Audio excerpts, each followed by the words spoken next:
श्री पंचमुखी हनुमत् कवचम्। अस्य श्री पंचमुखी हनुमत् कवच स्तोत्र मंत्रस्य ब्रह्मा ऋषिः गायत्री छन्दः श्री हनुमान देवता राम बीजं मम शक्तिः चंद्रः कीलकम्। ओम ह्रौं कवचाय हुं ह्रौं अस्त्राय फट्। ओम हरिमर्कटमर्कटाय स्वाहा। ओम नमो भगवते पंचवदनाय पूर्वकपिमुखाय सकलशत्रुसंहरणाय स्वाहा। ओम नमो भगवते पंचवदनाय दक्षिणमुखाय करालवदनाय नरसिंहाय सकलभूतप्रमथनाय स्वाहा। ओम नमो भगवते पंचवदनाय पश्चिममुखाय गरुडाननाय सकलविषहराय स्वाहा। ओम नमो भगवते पंचवदनाय उत्तरमुखाय आदिवराहाय सकलसम्पत्कराय स्वाहा।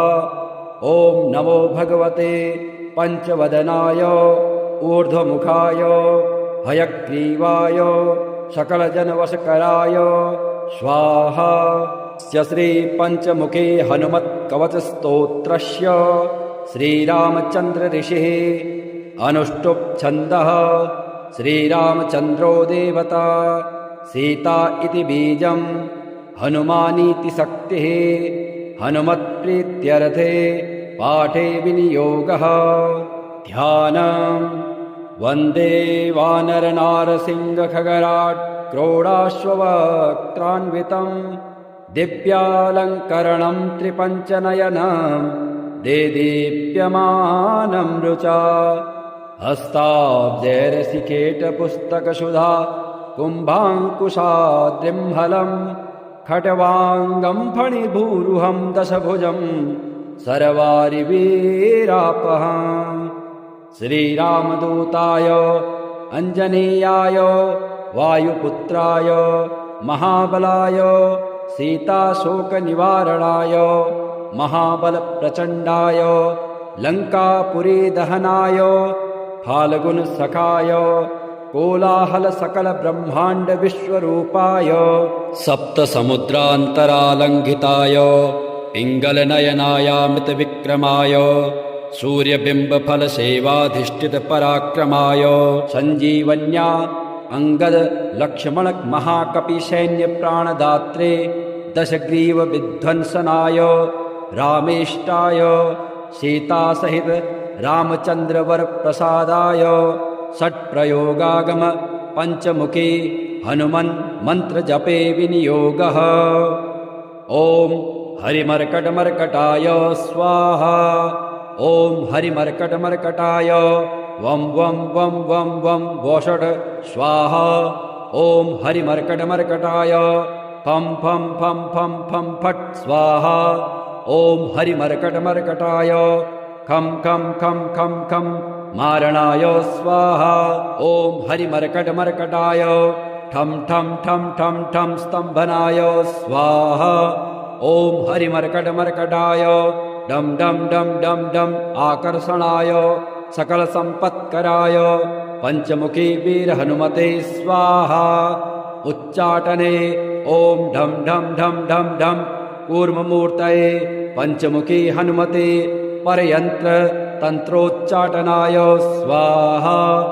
कम खम गम घम ngम चम छम जम झम यम टम ठम डम ढम णम तम थम दम धम नम पम फम बम भम मम यम रम लम वम शम शम शम हम छम स्वाहा इति दिग्बन्धः। ओम पूर्वकपिमुखाय पंचमुखी हनुमते ठम ठम ठम ठम ठम सकलशत्रुसंहारणाय स्वाहा। ओम दक्षिणमुखाय पंचमुखी हनुमते करालवदनाय नरसिंहाय ह्रां ह्रां ह्रां ह्रां ह्रां सकलभूतप्रेतदमनाय स्वाहा। ओम पश्चिममुखाय गरुडासनाय पंचमुखी वीर हनुमते मम मम मम मम मम सकलविषहराय स्वाहा। ओम उत्तरमुखे आदिवराहाय लं लं लं लं लं नृसिंहाय नीलकण्ठाय पञ्चमुखे हनुमते स्वाहा। ॐ अञ्जनासुताय वायुपुत्राय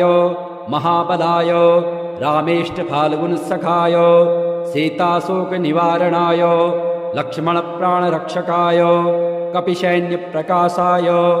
दशग्रीवाभिमानदहनाय श्रीरामचन्द्रवरप्रसादकाय महावीर्याय प्रथम ब्रह्माण्डनायकाय पञ्चमुखे हनुमते भूतप्रेत पिशाच ब्रह्मराक्षस शाकिनी डाकिनी अंतरिक्षग्रह परयंत्र परतंत्र सर्वग्रहोच्चाटनाय सकलशत्रुसंहारणाय पञ्चमुखे हनुमद्वरप्रसादाय सर्वरक्षकाय जं जं जं जं स्वाहा। पठित्वेदं तु कवचं महान्तं कवचं पठेत् एकवारं पठे नित्यं सर्वशत्रुनिवारण द्विवारं तु पठे नित्यं पुत्रपौत्रप्रवर्धनं त्रिवारं पठते नित्यं सर्वसम्पत्करं परं चतुर्वारं पठे नित्यं सर्वमर्त्यवशङ्करं पञ्चवारं पठे नित्यं सर्वरोगनिवारणं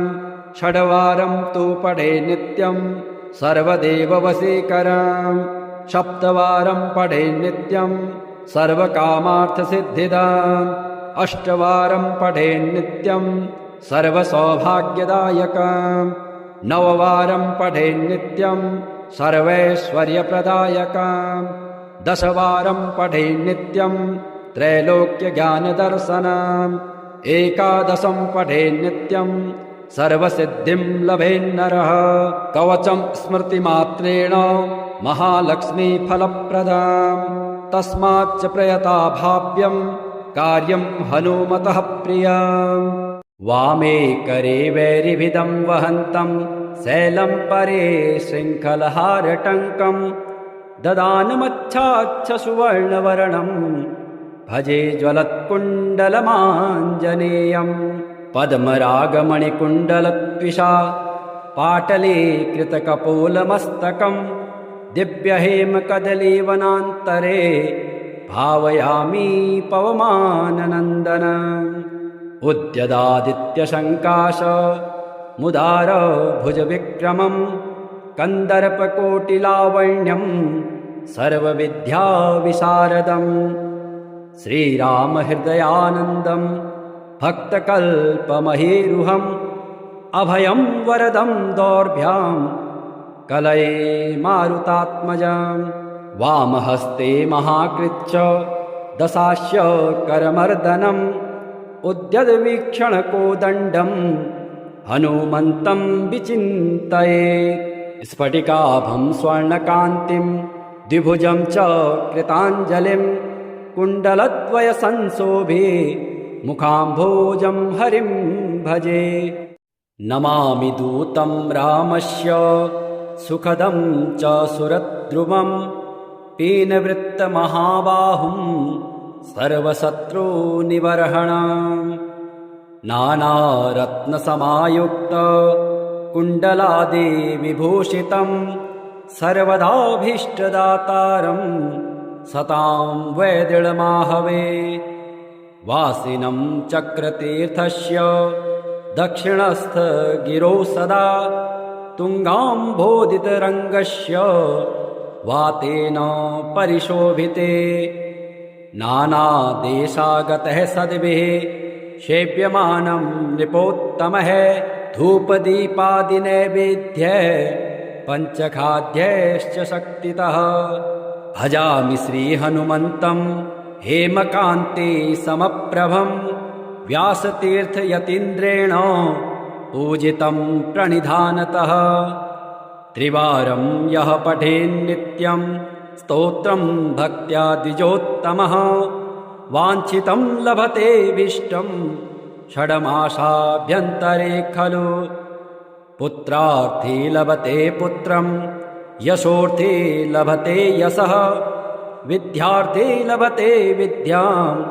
धनार्थी लभते धनं सर्वथा मास्तु सन्देहो हरिः साक्षी जगत्पतिः यः करोत् यत्र सन्देहं स याति निरयं ध्रुवम् ध्यानम् वन्दे वानरनारसिंहखगराट् क्रोडाश्ववक्त्रान्वितम् दिव्यालङ्करणं त्रिपञ्चनयनं देदीप्यमानं रुचा हस्ताब्जैरसिकेटपुस्तकसुधा कुम्भाङ्कुशाद्रिम्हलं खट्वाङ्गं फणिभूरुहं दशभुजं सर्वारिवीरापहम् श्रीरामदूताय अञ्जनेयाय वायुपुत्राय महाबलाय सीताशोकनिवारणाय महाबलप्रचण्डाय लङ्कापुरीदहनाय फाल्गुनसखाय कोलाहलसकलब्रह्माण्डविश्वरूपाय सप्तसमुद्रान्तरालङ्घिताय पिङ्गलनयनायामितविक्रमाय सूर्यबिम्बफलसेवाधिष्ठितपराक्रमाय सञ्जीवन्या अङ्गदलक्ष्मणमहाकपिसैन्यप्राणदात्रे दशग्रीवविध्वंसनाय रामेष्टाय सीतासहित रामचन्द्रवरप्रसादाय षट्प्रयोगागम पञ्चमुखी हनुमन् मन्त्रजपे विनियोगः ॐ हरिमर्कटमर्कटाय स्वाहा ॐ हरिमर्कटमर्कटाय वं वं वं वं वं वषट् स्वाहा ॐ हरिमर्कटमर्कटाय फं फं फं फं फं फट् स्वाहा ॐ हरिमर्कटमर्कटाय खं खं खं खं खं मारणाय स्वाहा ॐ हरिमर्कटमर्कटाय ठं ठं ठं ठं ठं स्तम्भनाय स्वाहा ॐ हरिमर्कटमर्कटाय डं डं डं डं डं आकर्षणाय सकलसम्पत्कराय पञ्चमुखी वीरहनुमते स्वाहा उच्चाटने ॐ ढं ढं ढं ढं ढं कूर्ममूर्तये पञ्चमुखी हनुमते परयन्त्र तन्त्रोच्चाटनाय स्वाहा कं खं गं घं ङं चं छं जं झं यं टं ठं डं ढं णं तं थं दं धं नं पं फं बं भं मं यं रं लं वं शं शं शं हं छं स्वाहा इति दिग्बन्धः ॐ पूर्वकपिमुखाय पञ्चमुखी हनुमते ठं ठं ठं ठं ठं सकलशत्रुसंहारणाय स्वाहा ॐ दक्षिणमुखाय पञ्चमुखी हनुमते करालवदनाय नरसिंहाय ह्रां ह्रां ह्रां ह्रां ह्रां सकलभूतप्रेतदमनाय स्वाहा ॐ पश्चिममुखाय गरुडासनाय पञ्चमुखी वीरहनुमते मं मं मं मं मं सकलविषहराय स्वाहा ॐ उत्तरमुखे आदिवराहाय लं लं लं लं लं नृसिंहाय नीलकण्ठाय पञ्चमुखी हनुमते स्वाहा ॐ अञ्जनासुताय वायुपुत्राय महाबलाय रामेष्टफाल्गुनसखाय सीताशोकनिवारणाय लक्ष्मणप्राणरक्षकाय कपिसैन्यप्रकाशाय दशग्रीवाभिमानदहनाय श्रीरामचन्द्रवरप्रसादकाय महावीर्याय प्रथम ब्रह्माण्डनायकाय पञ्चमुखी हनुमते भूतप्रेत पिशाच ब्रह्मराक्षस शाकिनी डाकिनी अन्तरिक्षग्रह परयन्त्र परतन्त्र सर्वग्रहोच्चाटनाय सकलशत्रुसंहारणाय पञ्चमुखी हनुमद्वरप्रसादाय सर्वरक्षकाय जं जं जं जं स्वाहा पठित्वेदं तु कवचं महान्तं कवचं पठेत् एकवारं पठे नित्यं सर्वशत्रुनिवारण द्विवारं तु पठे नित्यं पुत्रपौत्रप्रवर्धनम् त्रिवारं पठते नित्यं सर्वसम्पत्करं परं चतुर्वारं पठे नित्यं सर्वमर्त्यवसङ्करं पञ्चवारं पठे नित्यं सर्वरोगनिवारणं षड्वारं तु पठे नित्यं सर्वदेववशीकरं सप्तवारं पठे नित्यं सर्वकामार्थसिद्धिदाम् अष्टवारं पठे नित्यं सर्वसौभाग्यदायकम् नववारं पठे नित्यं सर्वैश्वर्यप्रदायकम् दशवारं पठेन्नित्यं त्रैलोक्यज्ञानदर्शनम् एकादशं पठेन्नित्यं सर्वसिद्धिं लभेन्नरः कवचं स्मृतिमात्रेण महालक्ष्मीफलप्रदाम् तस्माच्च प्रयता भाव्यं कार्यं हनुमतः प्रियम् वामे करे वैरिभिदं वहन्तं शैलं परे शृङ्खलहारटङ्कं ददानमच्छाच्छ सुवर्णवर्णं भजे ज्वलत्कुण्डलमाञ्जनेयम् पद्मरागमणिकुण्डलत्विषा पाटले कृतकपोलमस्तकं दिव्यहेमकदलीवनान्तरे भावयामि पवमाननन्दनम् उद्यदादित्यशङ्काश मुदार भुजविक्रमं कन्दर्पकोटिलावण्यं सर्वविद्याविशारदम् श्रीरामहृदयानन्दं भक्तकल्पमहीरुहम् अभयं वरदं दौर्भ्यां कलये मारुतात्मजम् वामहस्ते महाकृच्च दशास्य करमर्दनम् उद्यद्वीक्षणकोदण्डं हनुमन्तं विचिन्तयेत् स्फटिकाभं स्वर्णकान्तिं द्विभुजं च कृताञ्जलिं कुण्डलद्वयसंशोभे मुखाम्भोजं हरिं भजे नमामि दूतं रामस्य सुखदं च सुरद्रुमं पीनवृत्तमहाबाहुं सर्वशत्रुनिबर्हणम् नानारत्नसमायुक्त कुण्डलादिविभूषितं सर्वदाभीष्टदातारं सतां वैदिळमाहवे वासिनं चक्रतीर्थस्य दक्षिणस्थगिरौ सदा तुङ्गाम्भोदितरङ्गस्य वातेन परिशोभिते नानादेशागतः सद्भिः सेव्यमानं नृपोत्तमः धूपदीपादिनैवेद्यः पञ्चखाद्यैश्च शक्तितः भजामि श्रीहनुमन्तं हेमकान्ते समप्रभं व्यासतीर्थयतीन्द्रेण पूजितं प्रणिधानतः त्रिवारं यः पठेन्नित्यं स्तोत्रं भक्त्या द्विजोत्तमः वाञ्छितं लभतेऽभीष्टं षड्मासाभ्यन्तरे खलु पुत्रार्थी लभते पुत्रं यशोर्थी लभते यशः विद्यार्थी लभते विद्यां धनार्थी लभते धनम् सर्वथा मास्तु सन्देहो हरिः साक्षी जगत्पतिः यः करोत् यत्र सन्देहं स याति निरयं ध्रुवम् ध्यानं वन्दे वानरनारसिंहखगराट् क्रोडाश्ववक्त्रान्वितं दिव्यालङ्करणं त्रिपञ्चनयनं देदीप्यमानं रुचा हस्ताब्जैरसिकेटपुस्तकसुधा कुम्भाङ्कुशाद्रिम्हलं खट्वाङ्गं फणिभूरुहं दशभुजं सर्वारिवीरापहम् श्रीरामदूताय अञ्जनेयाय वायुपुत्राय महाबलाय सीताशोकनिवारणाय महाबलप्रचण्डाय लङ्कापुरीदहनाय फाल्गुनसखाय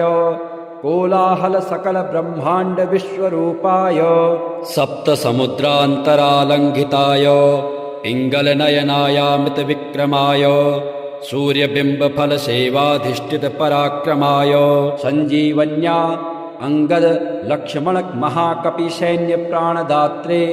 दशग्रीवविध्वंसनाय रामेष्टाय सीतासहित रामचन्द्रवरप्रसादाय षट्प्रयोगागम पञ्चमुखी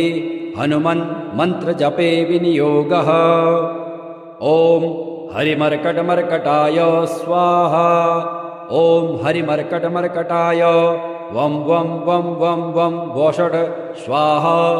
ॐ हरिमर्कटमर्कटाय फं फं फं फं फं फट् स्वाहा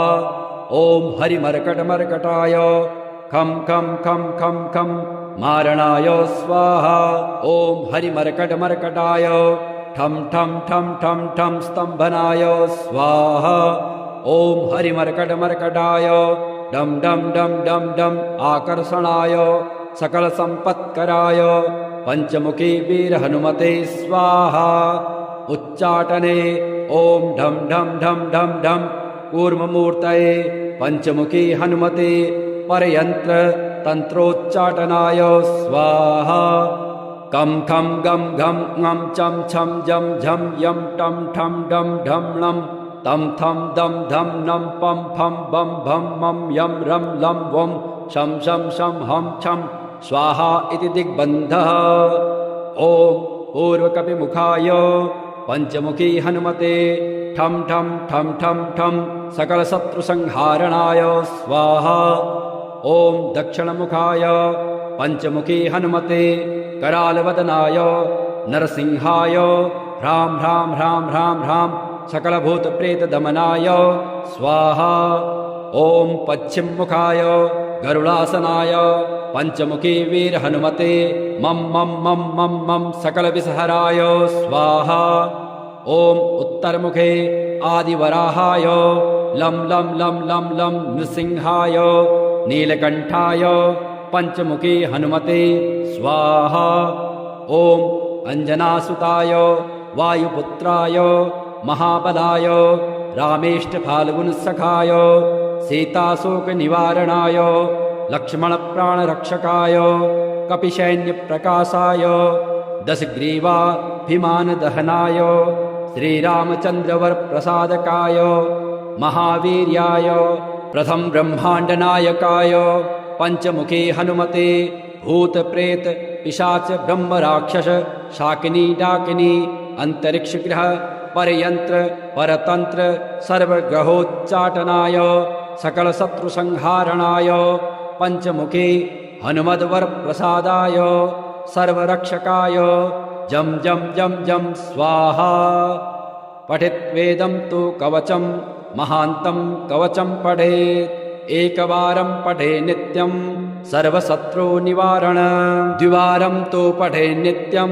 पुत्रपौत्रप्रवर्धनं त्रिवारं पठते नित्यं सर्वसम्पत्करं परं चतुर्वारं पठे नित्यं सर्वमर्त्यवशङ्करं पंचवारं पठे नित्यं सर्वरोगनिवारणं षड्वारं तु पठे नित्यं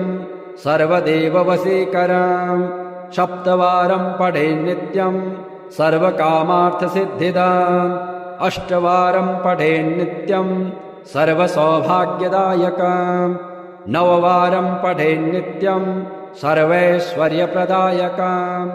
दशवारं पठे नित्यं त्रैलोक्यज्ञानदर्शनम् एकादशं पठे नित्यं सर्वसिद्धिं लभेन्नरः कवचं स्मृतिमात्रेण महालक्ष्मीफलप्रदं तस्माच्च प्रयता भाव्यं कार्यं हनुमतः प्रियम् वामे करे वैरिभिदं वहन्तं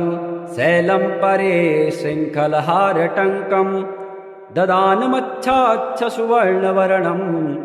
भजे ज्वलत्कुण्डलमाञ्जनेयम् पद्मरागमणिकुण्डलत्विषा पाटले कृतकपोलमस्तकं दिव्यहेमकदलीवनान्तरे भावयामि पवमाननन्दनम् उद्यदादित्यशङ्काश मुदार भुजविक्रमं कन्दर्पकोटिलावण्यं सर्वविद्याविशारदं श्रीरामहृदयानन्दं भक्तकल्पमहीरुहम् अभयं वरदं दौर्भ्यां कलये मारुतात्मजं वामहस्ते महाकृच्च दशास्य करमर्दनम् उद्यद्वीक्षणकोदण्डं हनुमन्तं विचिन्तये स्फटिकाभं स्वर्णकान्तिं द्विभुजं च कृताञ्जलिं कुण्डलद्वयसंशोभे मुखाम्भोजं हरिं भजे नमामि दूतं रामस्य सुखदं च सुरद्रुमं पीनवृत्तमहाबाहुं सर्वशत्रुनिबर्हणम् नानारत्नसमायुक्त कुण्डलादिविभूषितं सर्वदाभीष्टदातारं सतां वैदिळमाहवे वासिनं चक्रतीर्थस्य दक्षिणस्थ गिरौ सदा तुङ्गाम्भोदितरङ्गस्य वातेन परिशोभिते नानादेशागतः सद्भिः सेव्यमानं नृपोत्तमः धूपदीपादिनैवेद्यः पञ्चखाद्यैश्च शक्तितः भजामि श्रीहनुमन्तं हेमकान्ते समप्रभं व्यासतीर्थयतीन्द्रेण पूजितं प्रणिधानतः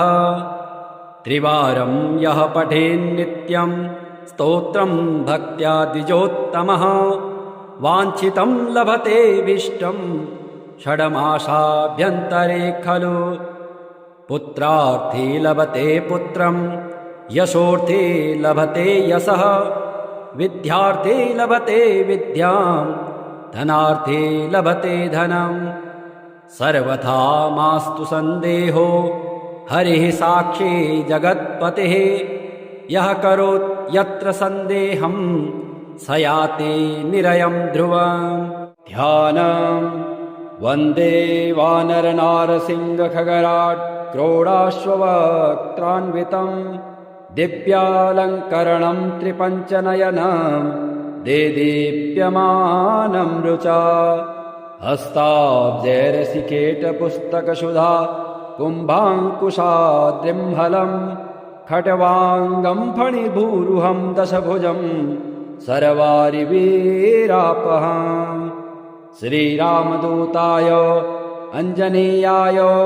वायुपुत्राय महाबलाय सीताशोकनिवारणाय महाबलप्रचण्डाय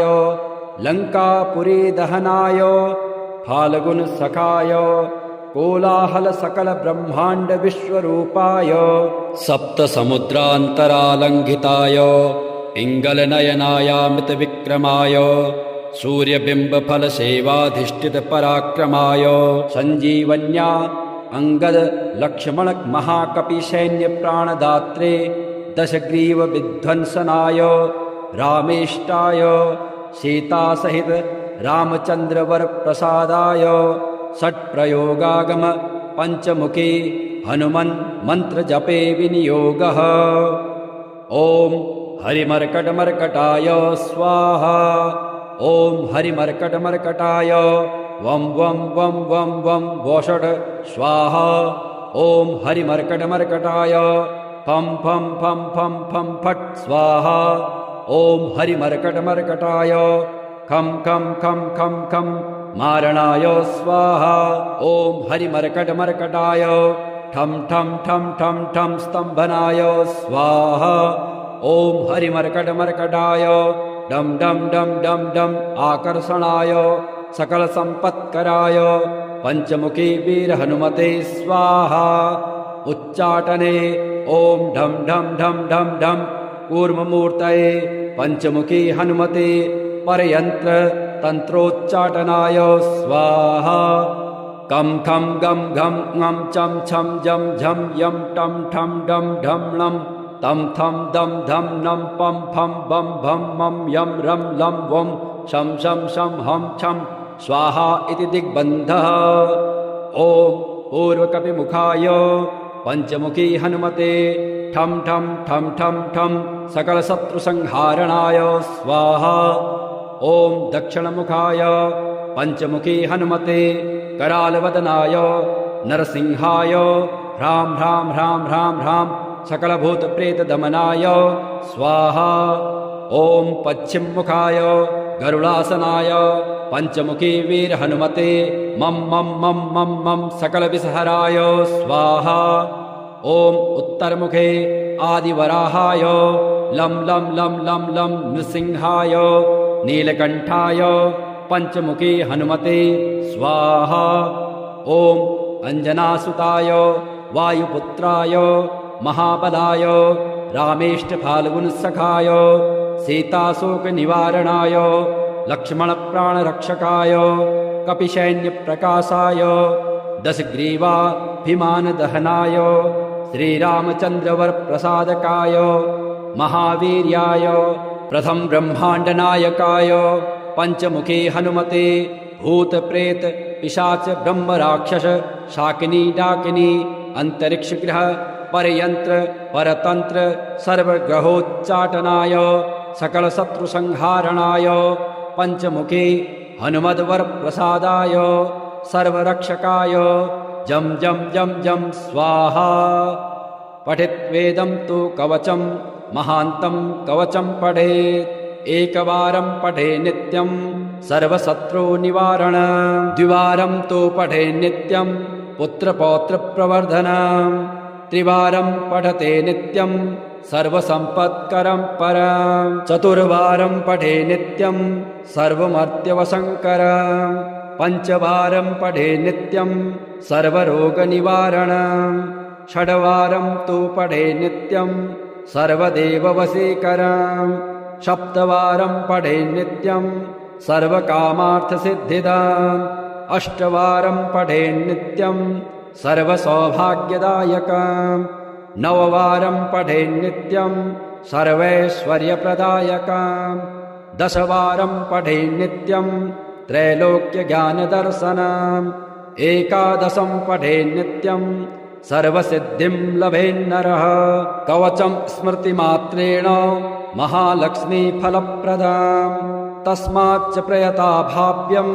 कार्यं हनुमतः प्रियम् वामे करे वैरिभिदं वहन्तं शैलं परे शृङ्खलहारटङ्कं ददानमच्छाच्छ सुवर्णवर्णं भजे ज्वलत्कुण्डलमाञ्जनेयं पद्मरागमणिकुण्डलत्विषा पाटले कृतकपोलमस्तकं दिव्यहेमकदलीवनान्तरे भावयामि पवमाननन्दनम् उद्यदादित्यशङ्काश मुदार भुजविक्रमं कन्दर्पकोटिलावण्यं सर्वविद्याविशारदम् श्रीरामहृदयानन्दं भक्तकल्पमहेरुहम् अभयं वरदं दौर्भ्यां कलये मारुतात्मजं वामहस्ते महाकृच्च दशास्य करमर्दनम् उद्यद्वीक्षणकोदण्डं हनुमन्तं विचिन्तयेत् स्फटिकाभं स्वर्णकान्तिं द्विभुजं च कृताञ्जलिं कुण्डलद्वयसंशोभे मुखाम्भोजं हरिं भजे नमामि दूतं रामस्य सुखदं च सुरद्रुमं पीनवृत्तमहाबाहुं सर्वशत्रुनिवर्हणम् नानारत्नसमायुक्त कुण्डलादिविभूषितं सर्वदाभीष्टदातारं सतां वैदृढमाहवे वासिनं चक्रतीर्थस्य दक्षिणस्थ गिरौ सदा तुङ्गाम्भोदितरङ्गस्य वातेन परिशोभिते नानादेशागतः सद्भिः सेव्यमानं नृपोत्तमः धूपदीपादिनैवेद्यः पञ्चखाद्यैश्च शक्तितः भजामि श्रीहनुमन्तं हेमकान्ते समप्रभं व्यासतीर्थयतीन्द्रेण पूजितं प्रणिधानतः त्रिवारं यः पठेन्नित्यं स्तोत्रं भक्त्या द्विजोत्तमः वाञ्छितं लभते विष्टं षड्मासाभ्यन्तरे खलु पुत्रार्थी लभते पुत्रं यशोर्थी लभते यशः विद्यार्थी लभते विद्यां धनार्थी लभते धनं सर्वथा मास्तु सन्देहो हरिः साक्षी जगत्पतिः यः करोत् यत्र सन्देहं स याति निरयं ध्रुवम्